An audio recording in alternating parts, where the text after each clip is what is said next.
Hey guys, welcome to a new episode of Saw Something Scary. Derek Zoo, Jeff Wright here with you this week, talking about two great classic cinematic masterpieces.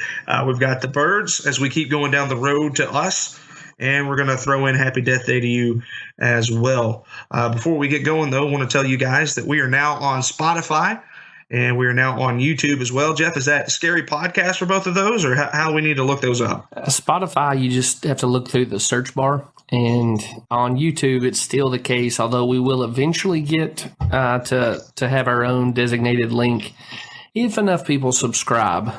So right now, you search the same way too. Saw Something Scary on both of them. Their search function should pull you up. Once that YouTube shortcut or whatever gets activated, I'll notify the listening and Facebook group audience. All right, sweet. So do us a favor, man. Go subscribe on Spotify. Go subscribe on YouTube. Get us some numbers so we can put up some stuff on there as well. As always, we want to say thank you to our patrons for being a part of our Patreon campaign. And obviously, it's not too late to hop on board with that. You can go to patreon.com/scarypodcast and join up. You can join up for as little as $1 a month. $3 a month gets you access to the bonus episode. $5 a month gets you a phone call from Jeff and myself, and $10 gives you all sorts of cool stuff. So go hang out there, and we're looking forward to putting up some cool content here in the next few weeks on that. Hey, before we leave the Patreon subject, thanks to Jody Webster, our most recent Patreon supporter. Y'all know Jody from the times he's been on the podcast as a host or a guest, and if you're on the Facebook group, you know Jody well. So, hey, Jody, we appreciate you backing their play here, man. Thanks so much. Absolutely. So, hey, I just plugged everything. Jeff, how you doing, man? I'm doing all right, Derek. It's it's always lame when we have to miss a week, and yeah. I know it was out of our hands, but I miss doing the show, miss talking to people about the show, miss primarily talking to you about the stuff we're watching. So, I'm glad to be back. Yeah, man, me too. And I do want to apologize for last week. It was a crazy week. We just started back shows at the Stampede, so I was indisposed, and so I apologize for not being able to be on last week for that. But we're here, and we got all sorts of great content to give you guys this week. So let's start it out with everyone's favorite part of the show. Jeff hates trailers. And Jeff, I know there's one trailer in particular that we have to talk about, but first I want to talk about a trailer for a new Netflix show that I don't think it's a show, I think it's a movie, but anyway, a Netflix original that I think is really going to go right up your alley, okay? Okay. It's for a movie called The Highwaymen. Does this have Johnny Cash and Willie Nelson and Merle Haggard? Man, I wish it did, but it's got the next best thing. It's got Kevin Costner, Woody Harrelson, and Kathy Bates in it. Consider me intrigued. Yeah. So here's the synopsis. A pair of police officers come out of retirement to catch the infamous outlaws Bonnie and Clyde. Yes, sir. I'm there. Yeah. Good night. You know me so well, Derek Zoo. So crime noir, pseudo-western, what does this thing look like to you? Yeah, crime drama, mystery thriller is what they've got it posted on IMDb. I would say pseudo-western, crime noir type thing. It looks really good, man. And I mean, like I said, all-star cast. Costner, Harrelson, Kathy Bates, John Carroll Lynch, who is a very infamous character actor. He was in Zodiac. He was on the Drew Carey Show. He was in The Founder with Michael Keaton.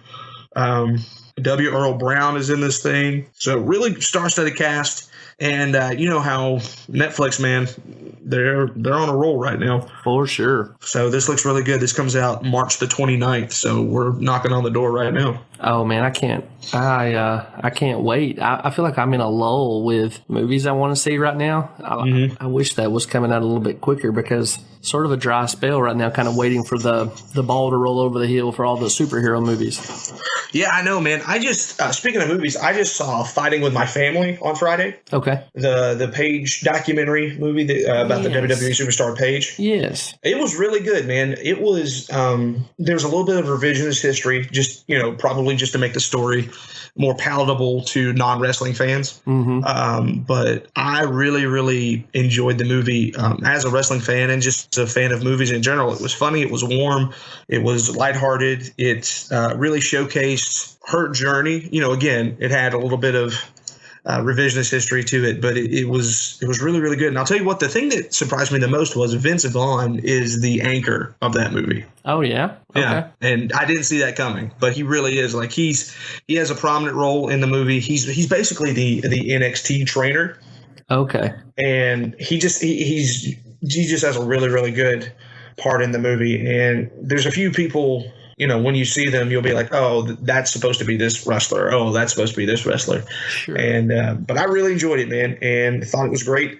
And I would also say that if you're going to watch that movie, Fighting with My Family, you should also go to YouTube and YouTube The Wrestlers, Fighting with My Family, which is the documentary on the Knight family that the movie was based on.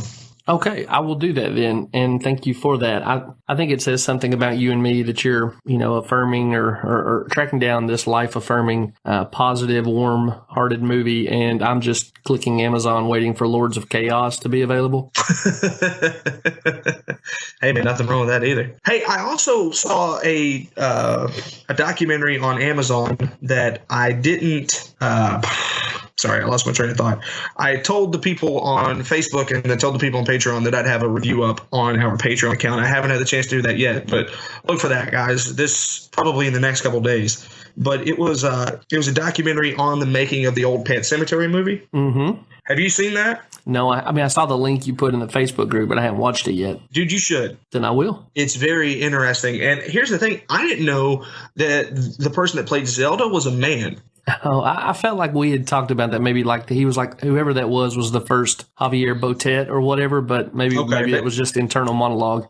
Well, maybe we did, and I just forgot about it. But I was like, holy smokes, that's insane the way that they did all that. It really goes into the weeds on a lot of not only him, but just a lot of the making of the documentary. I found it to be really fascinating. So if you're a Pet Sematary fan, check that thing out. I've got a bunch of 10th grade students this year, and as the Stephen King Renaissance rolls on, they have all started reading Stephen King novels together, and I think right now they're on it, most of them. But Pet Sematary, like the best readers have gotten through with it, and they're reading Pet Sematary now. But it's interesting, just the constituency our school serves. Most of them have never seen the old TV or the old movie of Pet Sematary. And I've been talking to them about it. They're all kind of petitioning their parents, like, hey, is this cool if I watch it? And I told them if their parents won't let them watch the whole thing, ask if they'll just let them watch the Zelda scene, because they'll get the scariest part of the movie. Yeah, for sure. I'm very curious to see how they're going to do that in this iteration of it that's coming out this year. Yeah, for sure. Me too. Again, our boy Javier Botet or whatever from Mama and It Chapter 1, right? That's that guy who played Judith. Mm-hmm. We got to get him involved as Zelda. It's the role he was born for. Yeah, apparently that's not him, though. Apparently, it's a lady named Alyssa Brooke Levine, who it looks like she's 14, maybe. So... Okay. Yeah, interesting to see how that works. It looks like she is a Canadian actress, and she has an identical twin sister, Amber. They were born January 11th, 2005. Wow, how about that? Okay, well, color me intrigued then. Yeah. So anyway, we need to get back on track with the trailers here. Sorry about that. We kind of went down a rabbit trail, but that's also what we do here on the show. For real. We finally got a full-length trailer on the Twilight Zone that I put up in the Facebook group. We saw something scary. I know that you avoided that. As a matter of fact, I tagged it to where you would avoid it. But, dude, I'll tell you this. I'm going to purchase CBS All Access just to watch this thing that comes out on April 1st. I'm with you, even though I've not seen the trailer. Peele doing scary stuff, cool. Take my money. I'm the meme image of the guy just holding his cash out from Futurama. So right. That's cool. CBS All Access. Here you go. Yeah. Have we talked about the people that are going to be in this thing, though? I don't believe we have. Okay. So I know for sure that John Cho is going to be in it. Yeah. I also know that Adam Scott was featured prominently in the trailer. Is he playing a demon? I hope so. So we're going to find out that A Good Place and the Twilight Zone are in the same universe. I'm good with that. I'd be down with that so much. But also another one that stood out for me, Greg Kinnear is going to be in an episode. Okay. Hey, look, really, if you told me that he had resurrected the dude who plays Ernest from Ernest Goes to Camp, I'm ready for that. I trust Peele, man, and whatever decision he makes creatively, I'm here for. So let's have the Kinnear Renaissance. Let's go. Dude, if he could reanimate Jim Varney, I'd be down for that so much. Maybe Jim can be the new creep for Creep Show, and Peele can get some kind of co-producer credit or something. Yeah. Well, they're bringing back Creep Show for Shudder, I'm pretty sure. Yeah, baby. We were kind of inundated with good horror news in the week off, so the new Creep Show got pushed to the side, but I've been monitoring that closely. Yeah. Cool. Man, that's really all I've got. So let's just talk about it. Let's talk about the trailer that has been on my mind ever since I watched it and has kind of been the talk of the town over the last couple of weeks.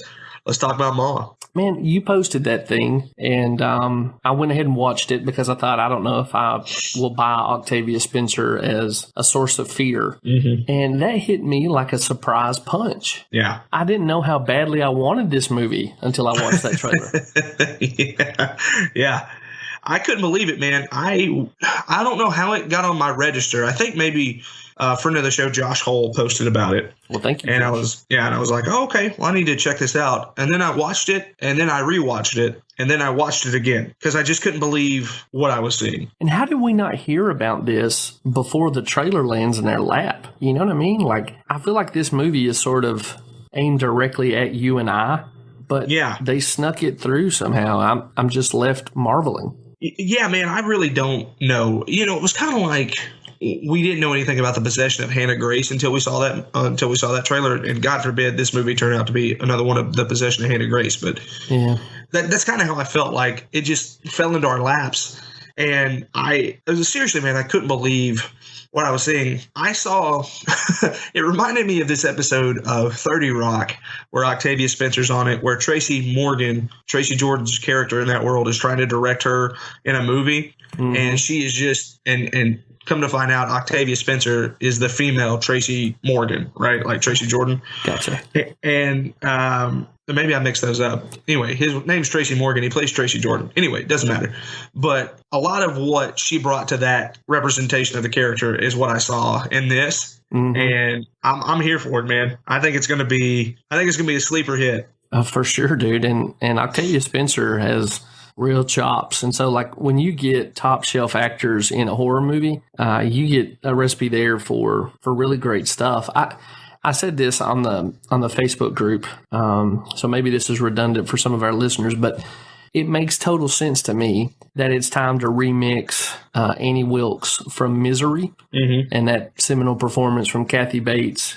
This is like, again, I didn't see it coming, but now I realize this is the perfect moment for something like that. And it can't come out soon enough for me. Yeah, absolutely. And I kind of want that, don't make me drink alone. I want that as a ringtone. Well, we can make that happen, Derek. We have the power. Good. We have the technology. Making a note to myself to make Derek the ringtone. Yeah. Yeah, I'm all for Ma. And that comes out May 31st. So, dude, what a crazy stretch we're about to embark on with Captain Marvel comes out next week. Avengers is coming out. Well, Greta comes out this Friday. Yeah, that's right.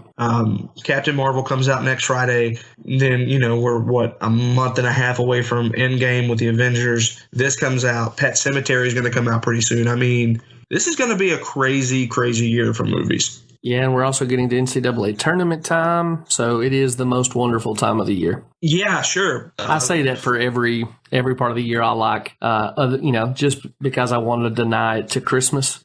But, yeah, I mean it till October, and that becomes the most wonderful time of the year. Right. Yeah, Pet Sematary comes out April the 5th. So I mean, we're in the middle of it right now. We're about to be. My AMC Stubs card is about to get a workout. You know what? Yeah. Actually, I'm just going to go on the record now. I'm assuming that AMC will announce a price hike within the next 5 days. So just waiting for that. Hey, it's a possibility. I wouldn't doubt it at all. Yeah.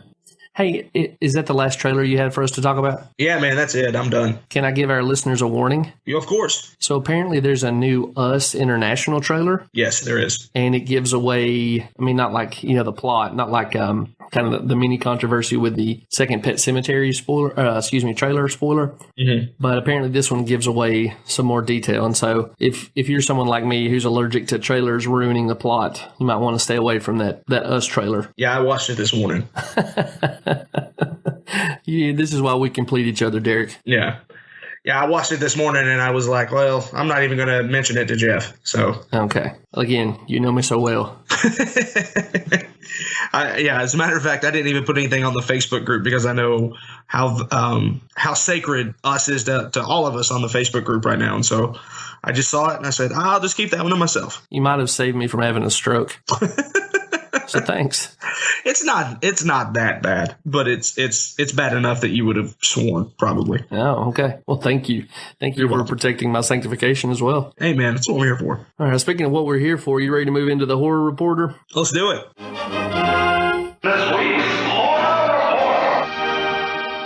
All right, man. Derek, this is just for you, buddy. I just am so happy, and I've got to figure out how to get you involved in this. But we got news last week that Nickelodeon is reviving the Are You Afraid of the Dark TV series. Yes! They are doing it somehow in conjunction with the movie coming out on October 4th of this year. Mm-hmm. And they haven't given a lot of details, but we have new members of the Midnight Society. Although, let me just tell you, it'd be fun to, do a what are they doing now with the original members of the Midnight Society. They're all just down on their luck. They're like, we got to get the group back. Thank God my agent called. I thought he lost my number. It's like Jack Shepherd when he comes back from the island. We got to go back.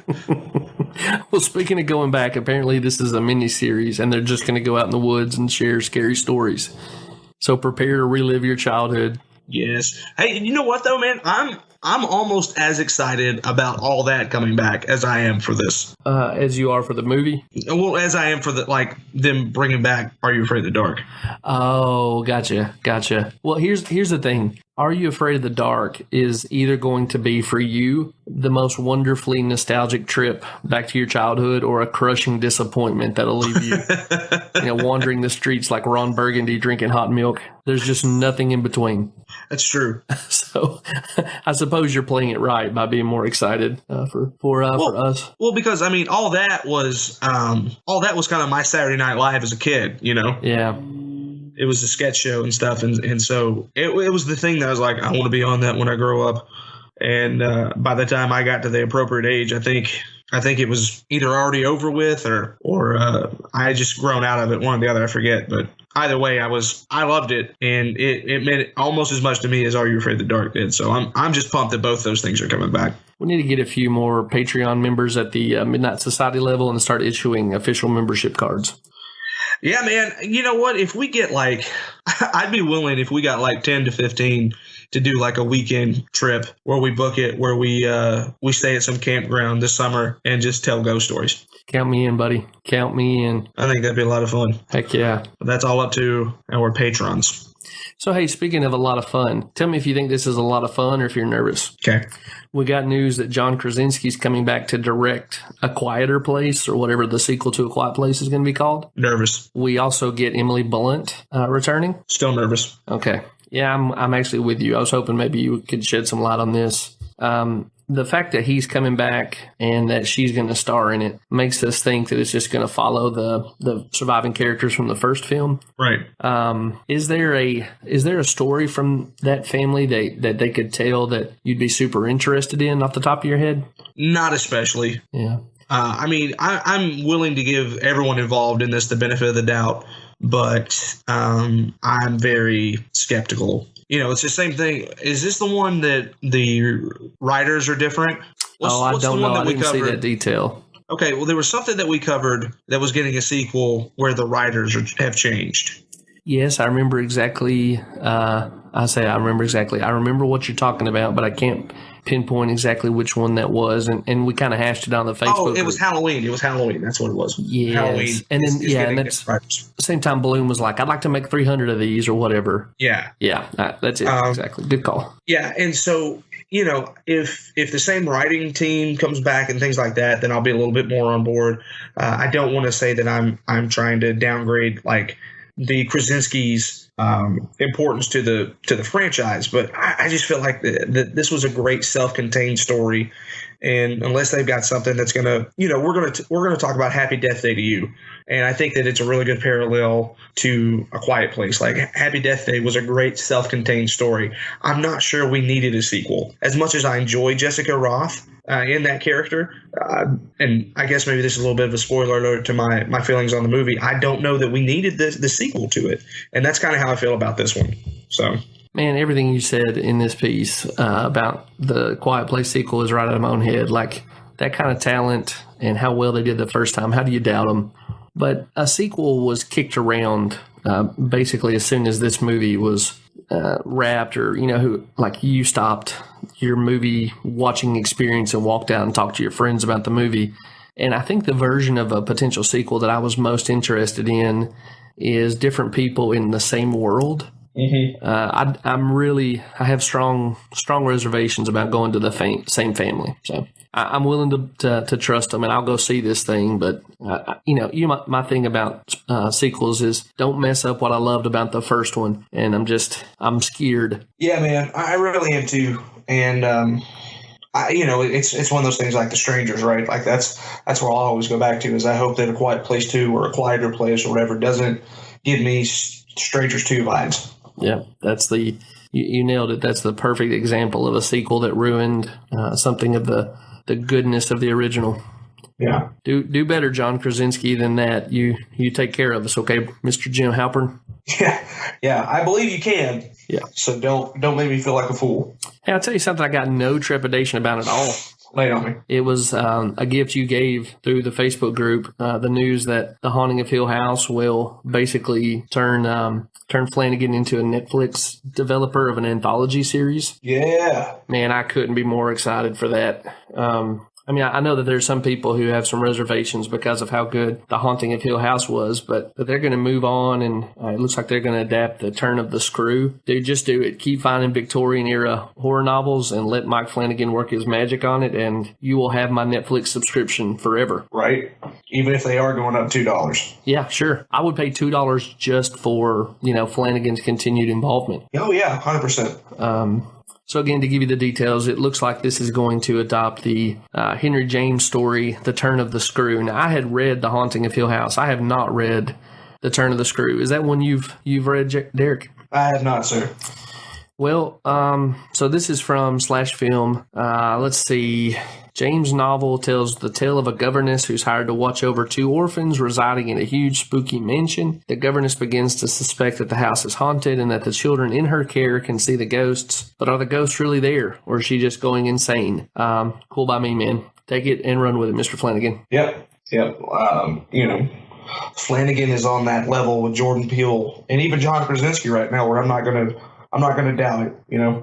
I'll just trust them to take me on a heck of a ride and look forward to it. So yeah. Now, Derek, this is apparently the Turning of the Screw is something that's been adapted for the screen before. There is a film called The Innocents. Have you ever seen that? If I have, I don't remember it. I'm totally mind-melded with you here on this one. So, listeners, if you have seen The Innocents, this earlier adaptation, would you holler at us? Facebook group, email, sawsomethingscary@gmail.com, Twitter, Scary Podcast, wherever you want to reach out. Let us know if we should watch that thing, because if Flanagan's going to touch the same material, I'm happy to kind of go out and complete the set of other adaptations. Yeah, for sure. I'd love to know if anyone has read that or seen that movie, and let us know if it's worth it or not. Yeah. All right, man. Well, that has covered. Oh, hey, real quick before we get out of the horror reporter, can we rant a little bit about the fact that The Boy 2 is coming out? I think that is that's your destiny right there, Derek. So why don't you tell us why that's a terrible idea? Holy smokes, man! Because that movie is garbage. I think that's probably the only episode of the show that I've done by myself. And my goodness, what a terrible movie to have to review on your own. So we found out last week that that's coming out with a pretty prominent name attached to it, like Katie Holmes or something. Oh my. Yeah. Let me What's double Lauren check. Cohen doing? She's not coming back? Yeah, she decided that it was the right. Yeah, Katie Holmes. Do you know that Lauren Cohen has The Boy listed on her IMDb page as like known for? Think about all the things she could have put there, and she put The Boy. Yeah, I don't know how that's looked at, like the known for stuff. I don't know who is in charge of the IMDb stuff like that. I don't know if it's like their agent or if it's IMDb themselves, or I mean, I have an IMDb page, but I don't know how it works. Newfangled technology. I just assumed that was something, somebody's brand manager would control. And I don't hate The Boy as much as you do. I thought it was pretty fun, basically, till the reveal. But I still think that she's done about 300 things that should eclipse that listing. Yeah. Anyway, what did you enjoy more? Did you enjoy Batman vs. Superman: Dawn of Justice or The Boy more? Man, you have really put me in a dilemma. That's tough. I guess I would say The Boy, because The Boy doesn't have one of my cherished pop culture icons acting entirely contrary to character by killing people with a gun. Sure. And also Zack Snyder didn't touch it. That we know of. No, man, we would know. Everything would be gray. And, it wasn't? All we'd have is Lauren sitting around looking contemplative. She wasn't? Not in the way Zack Snyder would have had her do it. Well, I don't know, man. Everything you're pointing out seems like maybe he was an executive producer on it or something. I think you're living in a sweet distance from having been exposed to Snyder's work. So I get what you're saying, but I think he's the worst possible version. That's fair. But yeah, that movie sucked, and this movie's going to suck too. And I don't understand why we're. I don't understand why we're having to do this. I really don't. There's tons of great. Oh, here's the thing. The movie made like 6 times its budget. And there's your answer, buddy. This is why we're having to do this again. But why? Why do we go to the, like, I understand why you and I go to these movies so that we can be like, hey, no one go watch this movie. It's terrible. But why are so many people going to see bad, crappy horror movies? Is it just the snuggle factor? Yeah, maybe. And like, again, I like Lauren Cohen, right? I'll go see what she's up to. I don't know if Katie still has that kind of pull, but this is basically Lakeshore Entertainment saying, we don't have a lot of hits under our belt in a long time.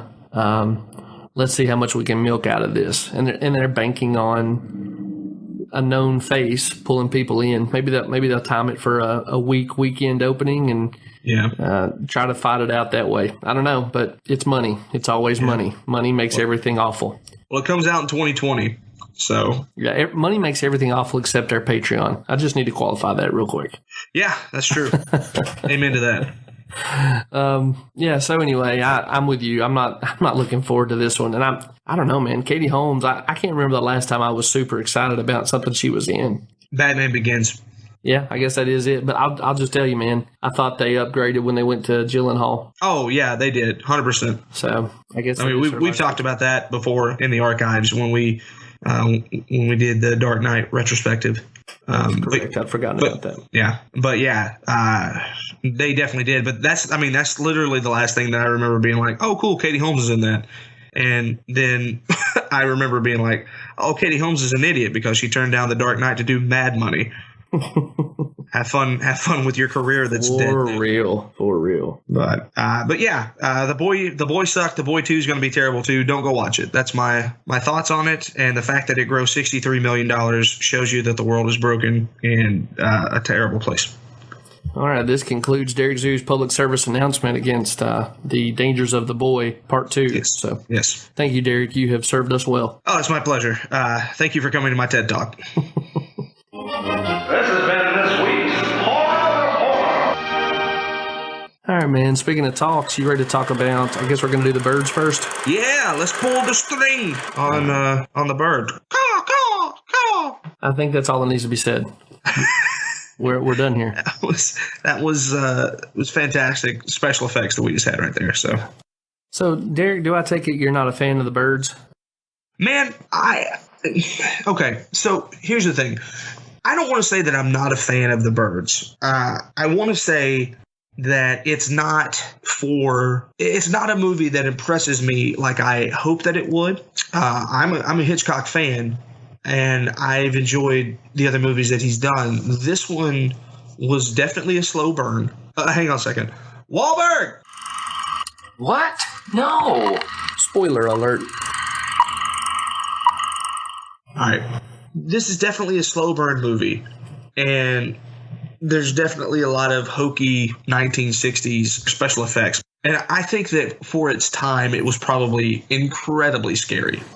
But as someone who watches horror movies on a regular basis, someone who has a podcast devoted to said genre of movies, is all right.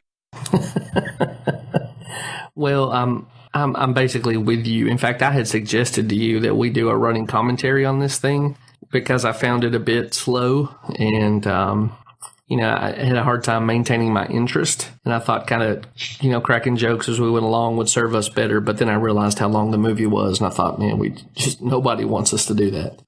Having said that, having experienced all the same problems you're describing, I'm just going to conclude the problems with me, and that like my attention span has been warped by smartphones and video games and all the horrors that C. Everett Koop tried to warn my parents about.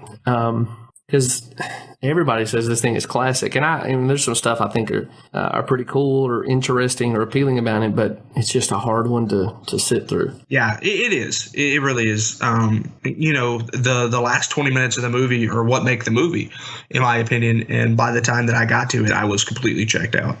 Okay. But I did see this movie. Gosh, man, probably 16 years ago. I believe I told you this either on air or off air, one or the other, I forget.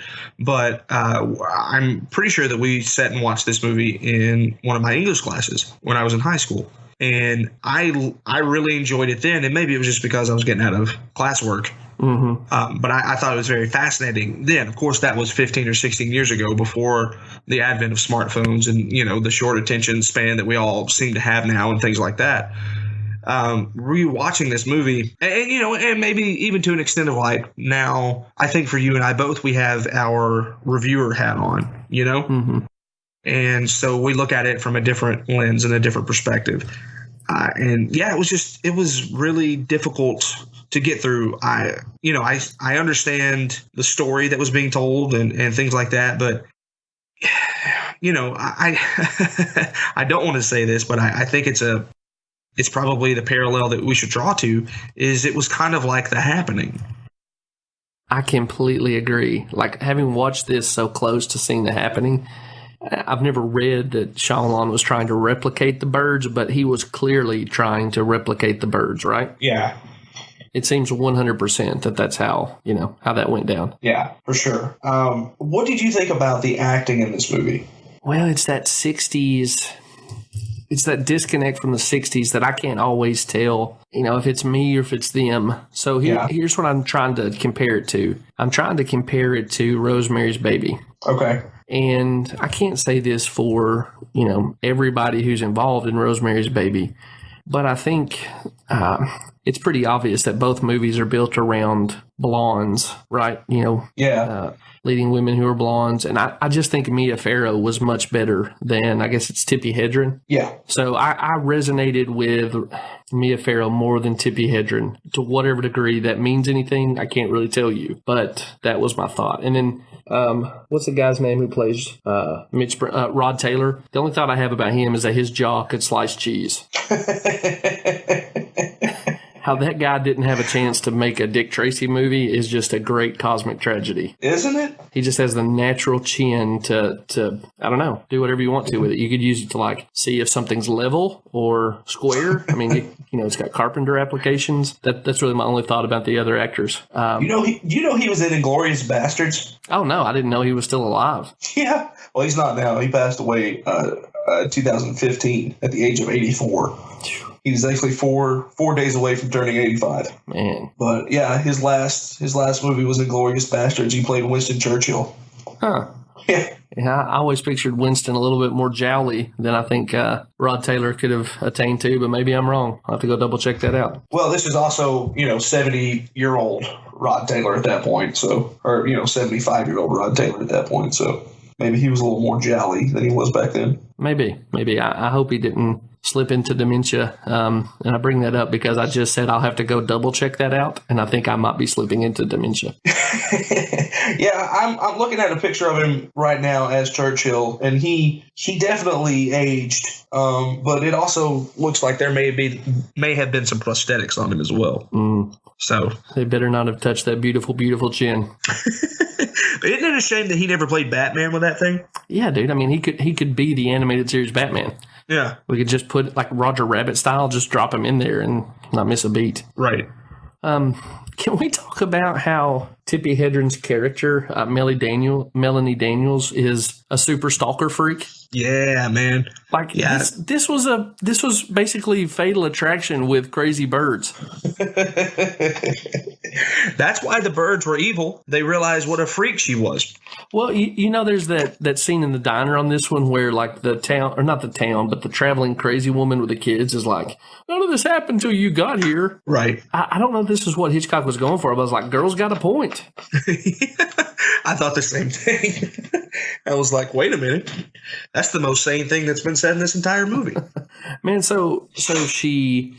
I mean, I think Taylor's character sets her up for this, but she plays along with the idea that she's, working in the bird shop, resulting in the bird getting let loose in the shop. She then uses her dad's resources at the newspaper to track down who this man is she's been talking to, which, by the way, ethical problem there. Yeah. Tracks him to his apartment. That neighbor does him no favors, rats him out. So she drives up the coast, intentionally says, I'm going to take a boat so I can sneak up on him. Sneaks into his house, dude. She went into his house. Yeah. And then I guess gets found out. But I was like, man, this is not okay. This is not okay behavior. Yeah.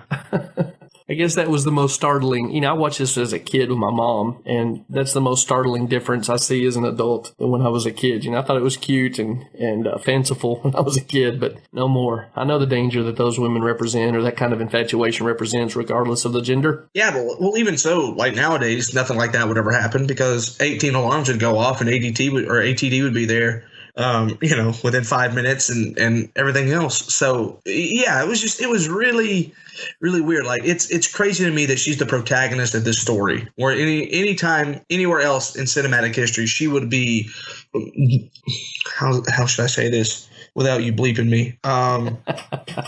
She's the crazy chick, right? Yeah. Well, okay, but let me just interject there because I think this whole movie raises the question of how desirable Mitch Brenner must be, because we think that Melanie Daniels is the crazy super freak, but she goes to board up with, was it Annie, the girl who's the teacher in town? Yeah, Annie, played by Suzanne Plachette. And she was so hot for Mitch that she moved to town and started a career. That's true. Apparently, men like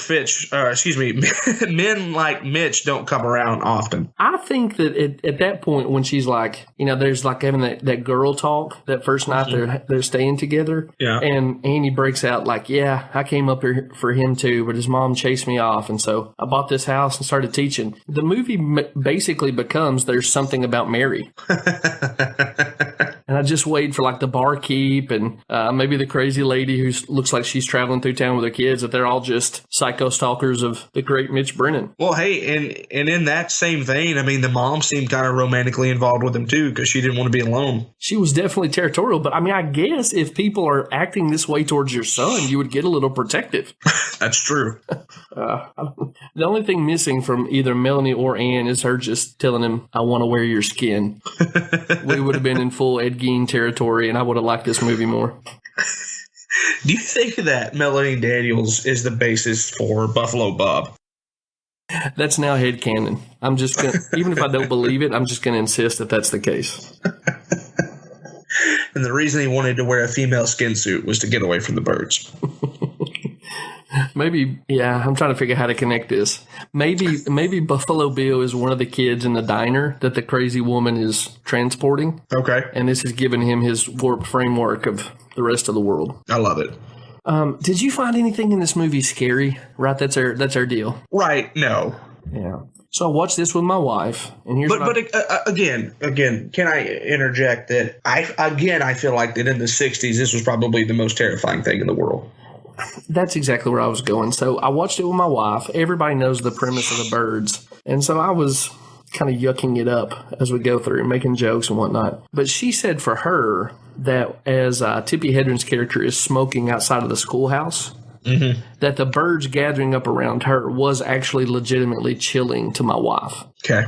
And I don't know that it was scary. In fact, I know it wasn't scary. But there was something captivating about the scene inside the living room after they've boarded the house up. Okay. And they're all just sitting there waiting for the birds to attack, and then the birds do attack the house. And you just hear them like throwing themselves up against the shutters and stuff. So I'm not going to say this movie had anything scary in it. But I'm going to say I guess I can sense places where the original audience probably would have been scared. Yeah. Yeah, that's where I was at too. I was texting a friend of mine last night during a very lull part of the movie, and she said, yeah, the thing is like Hitchcock movies aren't scary compared to what we have nowadays. It's just totally different types of fear, totally different types of movies. She said, but I'll tell you this, my grandmother still hates birds. Yeah, okay, I buy that. I said, yeah, that makes sense. So. And I hate to do this, but the last thing I've got to raise about this movie before I ask you what your rating would be is that apparently Alfred Hitchcock got fixated on Tippi Hedren, and she wrote in her memoirs that came out a couple years ago that he sexually assaulted her a couple of times. Oh, no. And it just casts a pall over this whole thing. Like, he used her for multiple starring roles, and I guess probably we should suspect that he thought, since I made your career, I get to do with you whatever I want physically. It just sucks. It just sucks knowing that. Yeah. Yeah, what a down thing to end this thing on. Well, hey, let's end it with something even worse. Have you read the early reviews for that documentary called Leaving Neverland about Michael Jackson? Oh, dude, I don't even want to talk about it. Dude, that is the end of Shawshank right there. It could be. I'm not going to say it could be worse. There are equally bad things that are being revealed in our day, and it's just a crappy part of being alive. There's a lot of good things that are going on today in our world, but boy, some of the stuff we're being made aware of is brutal. Yeah. Yeah, actually, that's weird that you would even bring that up. I was actually speaking to a friend of mine about that today, and I said I don't even want to. I'm afraid to watch it because I'm just afraid of how badly it's going to ruin my. We all know that Michael Jackson's a weird dude anyway, but yeah, this goes. Yeah. If it's as rough as people are saying it is, I mean, how do you listen to his music again? You know what I mean? It's kind of like that. Not to get into the weeds, but it's kind of like that Chris Benoit effect. Like, how do you watch his matches as a wrestling fan, knowing that he was such a monster in the last 3 days of his life? Yeah, he was one of my favorite, probably one of my top 5 favorite wrestlers ever. And now I can't watch his matches without having this, like, it feels like a foot kicking me in my stomach. Yeah, well, that's exactly what it was like to read the IndieWire review of Leaving Neverland by David Ehrlich. You just get there and you're like, I don't want to live in a world where these things take place. So anyway, that's a sidebar. We went from awful to awful. Yeah, awful. What, Derek, 1 to 10, what would you give the birds? And I just assume that you and I are going to break with tradition on this. So I want to give it 2 different ratings, if that's possible. Okay. 2019, watching it, I would probably give it a 4.5. But watching it in 1963, an 8. Okay. Well, I didn't have the sophistication to think about giving it a historically, a contextual rating. So it's a 5 for me. Okay, it's fine. I mean, I think that's fair. I don't regret watching it. I recognize that it's a better movie than I can appreciate, but I'm also not going to be running to watch it again or tell people, oh, if you really want a good scare, or even to say, hey, you really want to watch a well-made movie, although objectively I know it was a well-made movie. Right. I'm not going to turn to the birds too quick, so I'm going right down the middle. 5 out of 10. Would you call this perfectly acceptable horror, though, Jeff? See, I feel like that diminishes the historical import. You know what I mean? Yeah. If it came out today, yes, but it was groundbreaking and more more significant when it came out, and so I kind of feel like I have to own that and say it's a wonderful thing that I can't appreciate fully. Yeah. I really do think that's fair. Well, I assume that your evaluation is always accurate, and so I will happily take that. Brother, we got anything else to say about the birds? It was for the birds. Oh, there it is. Jokes. No, man. I mean, I pretty much think we've got everything covered. Hitchcock was a pervert, and you can't watch Thriller anymore. I think we've covered it all. Hey, we're happy to ruin your week, everybody. Thanks so much. Also, this is my last episode. I'm done with this show. What about Happy Death Day to You? You ready to pull the curtain on that one? Pull the string! Yeah, let's do it, man. Well, you kind of gave away your read on this movie earlier. Anything you want to do to round out that evaluation? Yeah, so here's the thing. We got to call Mark back again. Okay. Wahlberg! What? No. Spoiler alert. So here's the thing. For me, I went into this movie apprehensive anyway. After watching the trailer and seeing where I thought the movie was going, I was like, again, like I said, do we really need this movie to be made? And then when it went into like, hey, this wasn't a cosmic force trying to teach Tree to be a better person or anything like that. It was basically just a science experiment gone wrong. I was pretty upset. But as the movie went on, I got to be honest with you, man, Jessica Roth makes those movies. And as we continued to go through the movie again, I was like, man, you know what? I don't care. I'm just happy to be back with this character. It's a little contrived, and it's a little – it wasn't as good as the first one, in my opinion, but it was just good to be back with Jessica Roth playing Tree and to see her with her mom and to see her, you know, living this better version of her life and things like that. I don't know. I enjoyed it. And honestly, I enjoyed it more than I thought I was going to. So while in the grand scheme of things, I don't understand why it was made, except just, you know, for money. And while I'm still pretty upset that this was the direction that the creator of the thing wanted to go into, because you remember we had so many questions about it when it first came out. Yeah. To write everything off as a science experiment honestly just disgusted me. But again, man, Jessica Roth just she has this character down pat, and she knows what she's doing with it. And you know, there's an end credit scene, and if they want to go that direction with it again, if we get more Jessica Roth, I'll be back to watch it again. So, brother, we truly are mind melded on this one. So my first note under Happy Death Day to You for this episode is this quote: "This movie's not that great, but I'll watch as many of them as they want to make with Jessica Roth." Yeah. And also, since I know she listens to the show, happy engagement, Jessica. I saw on her Instagram where she and her longtime boyfriend are now engaged to be married. So congratulations. Yeah, congrats to her. Congrats to that guy too. Yeah. Yeah, I actually found myself in this movie a couple times wishing they would fast forward. Yeah. And that was, you know, you were just on this pleasant roller coaster in the first one. And it was hard for me to adjust to being like, this movie has some real low points that could have been cut, maybe should have been cut, you know? Yeah. Specifically, they should have went to the lab 3 times. They should have went to the lab the first time that the guy goes over to check it out so that we get a setup for the MacGuffin. They should have had the Jessica Roth as Tree learns everything science scene. Mm-hmm. And then they should have went to the lab when she goes back. Yeah. And every additional time we went to the lab, I was just throwing my head back in my chair being like, not the lab again. Yeah. I feel like we went there like 17 times. And they could, that whole department supervisor who wanted to shut their program down, we could have used one appearance of him to do everything they did with him the entire movie. Okay.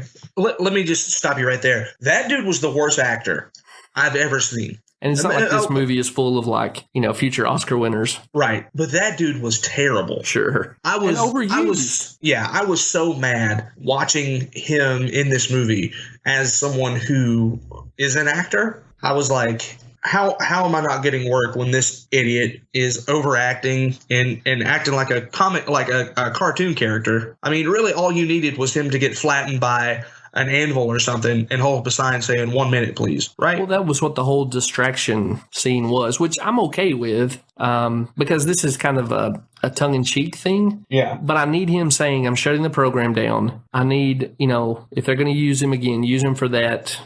We need a distraction scene. And then just show him stalking angrily up the hallway with the security guards. And that's all I need from that guy, man. I just don't keep trotting him out here. Yeah, he was terrible.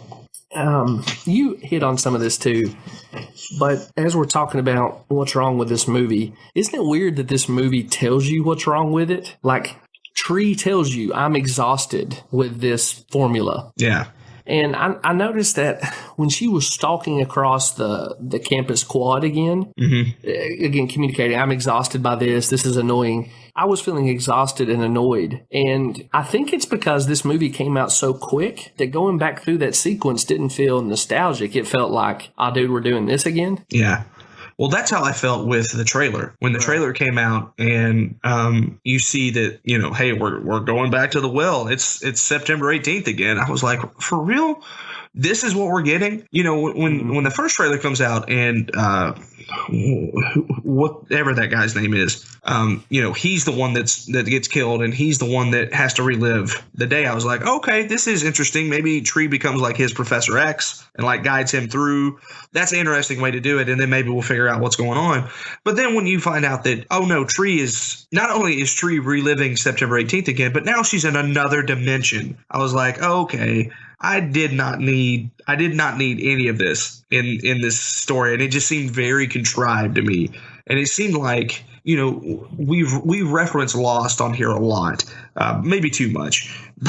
I know for your liking it's too much, but we reference Lost on here a lot, and it just reminds me of the one thing that you and I harp on the most, right? They didn't know what they were doing. They kept saying they knew what they were doing, and they didn't know what they were doing. And to me, it kind of feels like that the writer director of this thing kept dangling that out, like, oh yeah, I know what's going on. This is what it's going to be, blah blah blah blah blah.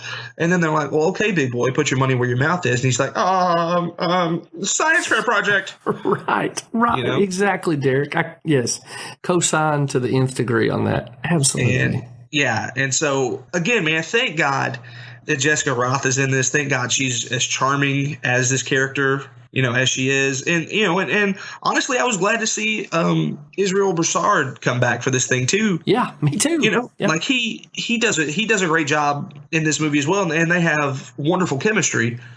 So, I was happy to see that. And I was happy to see some of the side characters come back. The chick that she kills that, wanted to kill her in the first one, I thought that was really great. And I enjoyed their interactions and their back and forth and the fact that they kind of made peace with themselves in this other dimension and stuff. I enjoyed that. As someone who lost their mother, getting to see someone have a chance to be reunited with their mom, somebody was cutting onions next to me when all that stuff was going down. There were some really good moments in this movie, but man, it's just a really jacked up premise. And I honestly just expected more, It was such a sleeper surprise hit for the both of us. I remember you and I both were like, oh, we shouldn't have enjoyed that movie as much as we both did. Right. And so I expected more coming out of it, and they didn't deliver on that front. And I was disappointed in it. But let me ask you this question while I'm thinking about it. What 1980s movie or early 1990s movie are they going to rip off for the next one? Yeah, they've worked their way through the John Hughes collection and Back to the Future. Yeah. Well, I don't know, man. Do we have any Goonies in us? I'm thinking Predator. Okay, sure. Did you see the end credit scene? Did you get to see that? Did you? Right. Okay. Yeah. I have a feeling that it's Predator. Yeah. So they time loop her, and it turns out that they goof up and suck in a being from an alien dimension. I'm cool with that. Yeah. Again, and as long as Jessica Roth's in it playing Tree. Yeah, and bring back Sterling K. Brown. Sure. We'll take two disappointing movies and make one good one out of them. Yeah, I'm a homer for that guy. I don't know if you've noticed that or not, but I like that dude a lot. I have noticed, and let me just tell you, I don't want to get into it too far here because I know we're stretching time already, but he should have been part of a cast that picked up an Oscar for Best Picture last night and did not, and the Academy blew it. Okay. Real quick, which one are you referencing? Black Panther? Yeah. Black Panther was the best movie of last year. I don't care if the Academy can't see it. It still was, and they screwed it up. Yeah. Go ahead. Not only do I agree with you on that, but I agree with you on that. So Thank you. Fine minds think alike. yeah. Hey, you mentioned one of the things I kind of want to exposit for just a second, that they have her say. Remember I said that this movie tells you everything wrong with it. They have her say, oh, so I guess the time loop wasn't special. Yeah. I think I would have liked this movie 50% better if they had said this is the cosmos fixing this person rather than just reducing it to she was near a science lab. Mm-hmm. And out of everything in this movie that I thought wasn't handled well, that took more of the wind out of my sails than anything else about this movie. Yeah. So dadgummit, Blumhouse. What the heck, man? Yeah, that was, for me, I remember, and that's what, like the first 20 minutes of the movie, probably. Mm-hmm. I remember being like, oh, I should just get up and walk out. It's just, we talked about with The Strangers that the people who made The Strangers didn't realize what made The Strangers special. Yeah. And I feel like this move, I don't want to throw Blumhouse away. They hit more than they missed, but I really feel like in the rush to get a sequel out, they just completely went around what made the original so wonderful. Yeah. I do too. And it's funny, if I can find the tweet real quick. Bloom tweeted out its Rotten Tomatoes score. Mm-hmm. Did you see this? No. Okay, let me find it real quick. I'm assuming that it won't take long. Okay, so the Rotten Tomatoes score is 67%. Huh. That's higher than I would have guessed. And he says, at one point it was 61%. And this is what he said. Fresh, barely. I'll take it. Harder on a sequel. And I wanted to be like, don't know. Why? Why are you doing this? Why are you subjecting yourself to mediocrity? Like 61 or 67% should not be what you're aiming for, even if it is a sequel. Yeah, not considering how good the first one was. Like you had something really special there, Yeah. Here's where I insert the money, money, money, money sound clip. Because, again, it's just the thirst for the dollar that makes all bad things happen in sequels. Well, hey, since we've been mostly negative on this, can we talk for just a second about any happy deaths you had for Tree, as morbid as that sounds? Sure. The airplane one was my favorite. Yeah. And not because she was half naked, but... Again, mind melded with you. The thing that made it for me, I mean, we get that skydiving thing in the trailer, but her flipping off the camera as she ruins her, the man who should be her boyfriend's relationship with his current girlfriend was I guess it was the one laugh out loud moment I had in this movie. Yeah. I thought it was really good. And I enjoyed the one of them where she falls and, they shoot it to where she falls right back into bed. I thought that was a pretty cool. That was a cool visual thing, yeah. The second favorite death for me was her in that cheesy workout gear just running face first into the wood chipper. The wood chipper, yeah. I enjoyed that. Yeah. Again, man, Jessica Roth makes these movies. I mean, absolutely. It's like... I don't mean to demean it, but do you remember those dwarf movies where Tim Conway would play dwarf and he was like this? He was basically a dwarf, but he would do like these menial things. I do, yes. Yeah, that's kind of how this reminds me. Is like Tree on Suicide. I could probably watch 60 minutes of Jessica Ralph, killing herself and doing it in these charming, amiable ways. And I'd be like, oh, okay. Yeah, that makes sense. Dude, again, just affirming not only what you're saying, but just how great she is. After she electrocutes herself in the bathtub and wakes up in the bed with her hair all frizzed out and smoking, and she just sits up and gives him that come hither wink. I just, she is so perfect in this role. She is so charming. And I mean, I just hate that the sequel didn't live up to what she brought to the table. Yeah. Yeah, I do too. I think that, if for some reason she wasn't able to come back to this movie, or for some reason, they're teasing in the third one that it's going to be mostly about Danielle. If that's the case, then I'll be hard pressed to want to watch that movie. Like, these movies need Jessica Roth in them to be a success, in my opinion. And if she's not attached or not a part of it, then I have no reason to go back to watch it. Yeah, if she's not in it significant, as like the lead, then I'm going to have a wait and see approach to it. I'm going to wait for other people to come back and tell me if I should see it or not, because this is her vehicle, man, and she's great. And I basically am just showing up at this point to get more of Tree. So yeah. All right, man. Well, I guess no, there's two questions. Did we see something scary? No. Nope. No, I don't think so. I agree entirely. That doesn't mean it's a waste. This is sort of a riff on slasher movies, so if you're into horror comedy, you don't really need it to be all that scary, I guess. Yeah. What would you give this one on a scale of 1 to 10? I'm trying to think, man.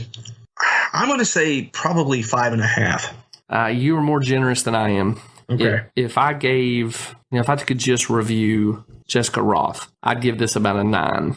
Sure. But all things told, particularly when it's like telegraphing to me that it knows what the problems with itself are, I wrote down a 4 for this one. Yeah, I mean, I don't think that that's wrong. I think that I'm probably giving it the 5.5, the bump from your grade, just based on Jessica Roth. So.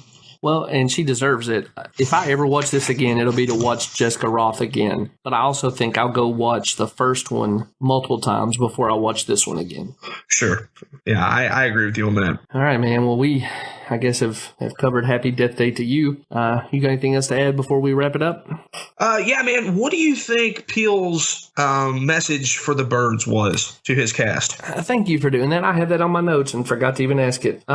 So what I would say, I initially thought, would be that the connection would be the terror of being trapped in a house while you're being assailed. Mm-hmm. But the trailer suggests that they're out on the beach and they're in school and lots of different places for that, where the duplicates to track them down. So I'm going to kind of modify my original statement and just say there will be some kind of callback to the birds in that scene when they're trapped in the house. They've battened down the hatches as well as they can, and they're waiting for the attack, and then they hear it start. I'm going to speculate that there will be a scene like that for the family as the duplicates attack their house at some point in Us. Okay.